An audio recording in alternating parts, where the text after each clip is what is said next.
Olá, nós vamos falar sobre hipertensão portal. E o nosso grupo é composto por Danilo Bento Diogo, Gabriela Quaresma Vasconcelos e Paulo Henrique Gonçalves de Menezes. A hipertensão portal corresponde ao aumento anormal e persistente da pressão sanguínea no sistema porta-hepático. O sistema porta-hepático corresponde ao conjunto de veias que drenam o sangue dos órgãos ímpares do abdômen para o fígado. Então, nós vamos começar falando sobre o fígado. O fígado se localiza principalmente no hipocôndrio direito, podendo ir até a linha médio-clavicular esquerda, dependendo do tamanho da pessoa. Grande parte dele encontra-se sob a caixa torácica óssea. Além disso, ele possui relação em ligamentos que se fixam ao diafragma. Logo, como o diafragma sobe e desce ao longo da respiração, o fígado não possui uma posição fixa no abdômen. Além disso, ele também possui ligamentos que se comunicam com o estômago e duodeno e vesícula biliar. Os ligamentos. Os principais ligamentos do fígado são o ligamento falciforme, ligamento coronário triangular, na face diafragmática, enquanto na face visceral nós temos o ligamento venoso e o ligamento redondo. Lembrando que o ligamento redondo refere-se à veia umbilical obliterada. Logo, em caso de hipertensão portal, em que pode haver uma obstrução desse sistema porta-hepático, pode ocorrer a revascularização desse ligamento redondo, para que o sangue consiga assim escapar e desviar da circulação hepática. Podemos ver aqui o diafragma e, além disso, o hilo hepático, ou a porta do fígado, em que nós encontramos os ramos direito e esquerdo da veia porta hepática, os ramos direito e esquerdo da artéria hepática própria e também os ductos hepáticos, direito e esquerdo, no caso, saindo desse hilo hepático. Aqui encontramos também a área nua, que é a área do fígado em que não é revestida por peritônio. Além disso, retornando, esse ligamento falciforme divide o fígado em lobo direito e lobo esquerdo anatomicamente. É importante também sabermos as funções do fígado, já que uma obstrução do sistema nervoso hepático pode desviar o sangue para outra região, fazendo com que ele não passe no fígado. Então, essas funções não seriam propriamente realizadas, como, por exemplo, o metabolismo da glicose, como a produção do glicogênio, a quebra do glicogênio, a gliconeogênese, o metabolismo dos lipídios, como, por exemplo, a produção também de colesterol, que é importante precursor da testosterona, a conversão de amônia, o que é importante, já que a amônia é bem tóxica, principalmente para o sistema nervoso central, tanto que existe uma patologia denominada encefalopatia hepática, metabolismo das proteínas, com a produção da maioria das proteínas plasmáticas. Também armazena vitaminas e ferro, vitaminas como A, B e D, forma bile, metabolismo de medicamentos, ativando e inativando esses medicamentos, e também expressão da bilirrubina. Segmentação. O fígado está dividido em 8 segmentos, cada um deles supridos por uma ramificação da tríade porta, e por isso funcionalmente independentes entre si. Por isso que nós vemos aqui a ramificação, por exemplo, da veia porta hepática em ramo direito e esquerdo. E lembrando que as veias hepáticas drenam o sangue do fígado, enquanto a veia porta drena o sangue para o fígado, as veias hepáticas, direita, esquerda e intermédia, drenam o sangue do fígado. Essa divisão funcional do fígado pode se dar através do plano veia cava vesícula biliar, gerando os lobos direito e esquerdo, diferente daquele lobo direito e esquerdo anatômicos. Eles são baseados na funcionalidade e nas ramificações dos componentes da tríade porta. O lóbulo hepático é considerado a menor estrutura funcional do fígado, possui um formato hexagonal. Em suas extremidades podemos encontrar espaços perilobulares com as ramificações dos componentes da tríade porta. No caso dos componentes vasculares, haverá a união desses componentes através dos sinusoides, que vão fluir o sangue tanto vindo da veia porta quanto da artéria hepática própria, esses sinusoides que serão drenados até as veias centrolobulares. Aqui vemos os canalículos biliares. E lembrando que o volume dos hepatócitos e a deposição de colágeno e esclerose das veias centrolobulares podem gerar o aumento da resistência intrahepática, o que pode ser uma das causas da hipertensão portal. E assim como os sistemas vasculares de todo o corpo podem sofrer influência das moléculas vasoativas. A vascularização do fígado se dá pelo tronco celíaco, em que emite a artéria hepática comum. Da artéria hepática comum vai sair a artéria gastroduodenal e a artéria gástrica direita, o que vai gerar a artéria hepática própria, que nós vimos que vai se dividir em ramos direito e esquerdo. A inervação. A inervação se dá principalmente pelo plexo nervoso hepático, que acompanha os componentes da tríade portal, recebe fibras parasimpáticas dos troncos vagais anterior e posterior e fibras simpáticas do plexo celíaco. O sistema linfático, o principal deles é o sistema intraparenquimatoso, que também acompanha os componentes da tríade porta, que direcionam até o hilo hepático, onde tem os linfonodos hepáticos, que vão drenar para os linfonodos celíacos e guiar a linfa até o tronco intestinal. O sistema porta-hepático em si. Ele é responsável por levar até 80% do sangue que o fígado recebe. Aqui está o sistema porta-hepático. E podemos ver que a veia porta em si é justamente essa, e ela é formada pela união da veia mesentérica superior e da veia mesentérica inferior. Da veia esplênica, que recebe também a veia mesentérica inferior. Na veia porta em si também temos alguns ramos independentes, como a veia cística, as veias gástricas esquerdas e direitas e também as veias umbilicais.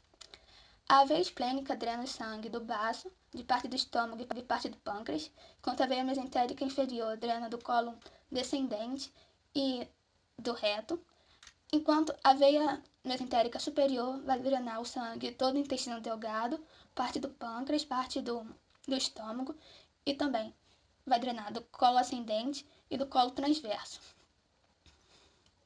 E lembrando que essa distribuição do sangue existe uma certa individualidade. Sangue advindo da mesentérica inferior e da esplênica tendem a ir para o lobo esquerdo do fígado, enquanto da mesentérica superior tendem a ser direcionados para o lobo direito do fígado. Aqui estão, e outra coisa importante são as anastomoses portocavas. Existem 4 principais possíveis circuitos pelos quais o sangue da veia porta-hepática consegue não passar pelo fígado em seu trajeto para o coração, caso, por exemplo, encontre alguma obstrução, e as 4 principais são a esofágica, a paraumbilical, a retroperitoneal e a retal, que serão... Falando sobre a hipertensão portal, trata-se de um distúrbio hemodinâmico em que o gradiente de pressão no sistema portas encontra-se acima da normalidade.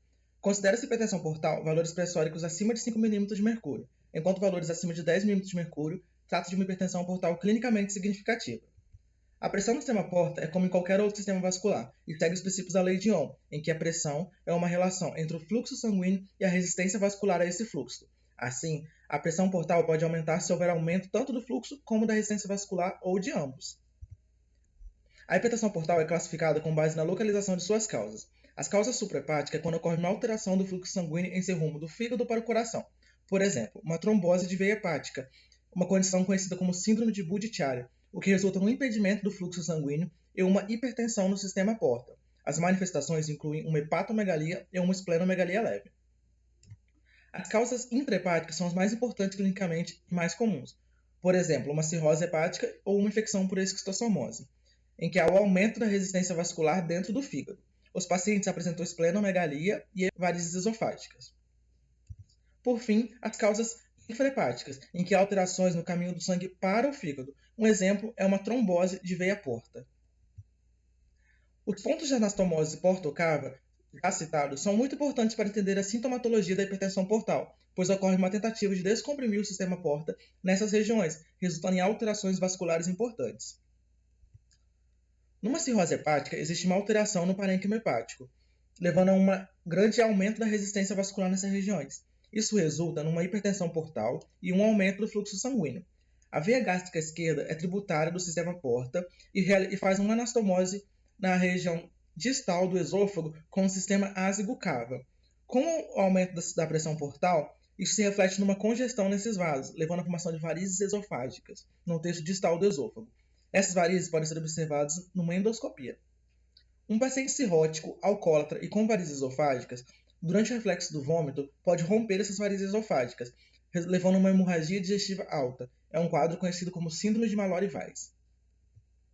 Analisando o reto, observamos que ele tem uma dupla drenagem. A veia retal superior drena para a veia mesentérica inferior, componente do sistema porta, enquanto que a veia retal média e a veia retal inferior compõem o sistema cava. Aqui vemos como esses vasos compõem uma grande anastomose. Na hipertensão portal, pode ocorrer uma tentativa de escape dessa pressão para a circulação cava, levando a uma congestão desses vasos, e pode ocorrer a formação de hemorroidas no canal retal. Anastomosa periumbilical. As veias paraumbilicais são tributárias da veia porta hepática e se anastomosa com as veias epigástricas componentes do sistema cavo inferior. Em um cenário de hipertensão portal, ocorre a dilatação desses vasos na parede abdominal, formando uma circulação colateral proeminente, conhecida como cabeça de medusa, fruto dessa congestão venosa. Aqui temos um exemplo desse tipo de circulação cabeça de medusa. A ascite é o acúmulo de líquido livre na cavidade peritoneal. Em pacientes cirróticos, a fibrose no parênquima hepático comprime as veias e eleva a pressão nos sinusoides. Além disso, a diminuição na pressão oncótica nos vasos, secundário à hipoalbuminemia. Isso resulta no extravasamento de fluido para a cavidade peritoneal, formando a ascite. Aqui vemos exemplos de abdômenes com líquido na cavidade peritoneal. Existem algumas manobras semiológicas que ajudam a identificar e caracterizar a ascite, sendo elas a macicez móvel, o semiciclo de Skoda e a manobra de Papirotti. Nesse quadro temos um resumo dos efeitos tanto da hipertensão portal como dos efeitos do dano hepático. Os efeitos da hipertensão portal já citados incluem varizes esofágicas, aumento do baço, cabeça de medusa, ascite, inchaço nas pernas. Já os efeitos do dano hepático incluem coma, icterícia, alterações nos exames do fígado, ascite, anemia, tendência a sangramento e inchaço nas pernas. Agora vamos falar um pouco sobre o diagnóstico. Geralmente é possível reconhecer a hipertensão portal com base nos sintomas e achados durante o exame físico. É possível palpar o aumento do tamanho do baço e detectar a presença de líquido ao examinar o abdômen. Junto a isso, outros exames podem ser utilizados no diagnóstico da hipertensão portal. Esses exames podem ser invasivos, como a biópsia hepática e a endoscopia digestiva alta, ou não invasivos, como a elastografia transitória e a ultrassonografia com Doppler. A elastografia transitória utiliza a análise de frequência de ondas para a correlação com a resistência tecidual hepática. Com a utilização de um aparelho de ultrassom, são obtidos pulsos ecos que permitem, através da medição da velocidade de propagação, determinar o estado do tecido. A elastografia é realizada com o paciente em decúbito dorsal, sendo colocado nos espaços intercostais ou transdustor, e dessa forma é determinada a medição. A ultrassonografia com Doppler pode determinar tanto a patência quanto o fluxo portal. O exame é realizado a partir do acesso lateral esquerdo, usando o baço como janela acústica. Permite que sejam estudadas as colaterais espleno-renais, as veias gástricas curtas e, eventualmente, as varizes gástricas. A endoscopia digestiva alta é considerada padrão ouro em quadros de hipertensão portal. Os achados endoscópicos podem ser classificados em varizes esofágicas, sinais de cor avermelhada, varizes gastroesofágicas, varizes gástricas isoladas e gastropatia de hipertensão portal. Os tratamentos para hipertensão portal são realizados através da ligadura elástica, desconexão ásico-portal e derivação porto-sistêmica, junto ao tratamento farmacológico. A ligadura elástica é uma técnica endoscópica empregada para o controle das varizes esofagianas, dessa forma reduzindo o risco de sangramento.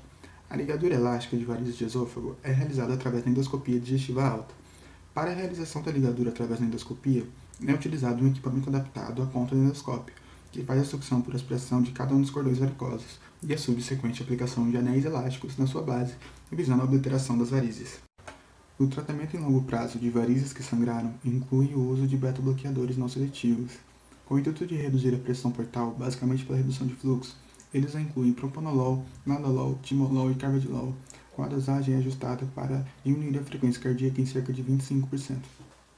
A associação de mononitrato de isosorbida pode ajudar a reduzir ainda mais a pressão portal. A combinação do tratamento endoscópico com o farmacológico a longo prazo propicia uma eficácia ainda maior do que o emprego de um tipo de tratamento isoladamente. Para pacientes com varizes que ainda não apresentaram sangramentos, o uso de beta-bloqueadores reduz o risco de sangramento. A desconexão ásico-portal tem como objetivo a redução do fluxo portal. Através de técnica cirúrgica, é realizado na grande parte das vezes esplenectomia, desvio de veia gástrica esquerda e desconexão vascular das curvaturas gástricas.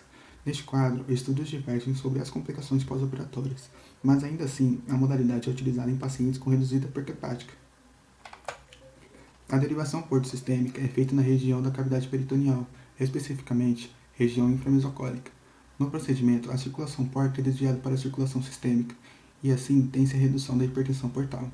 Por se tratar de uma técnica mais complexa, acaba sendo pouco utilizada no contexto da hipertensão portal. No entanto, estudos atuais mostram que a derivação apresenta uma menor taxa de mortalidade e ressangramento, e maior taxa de sobrevida quando comparada à desconexão.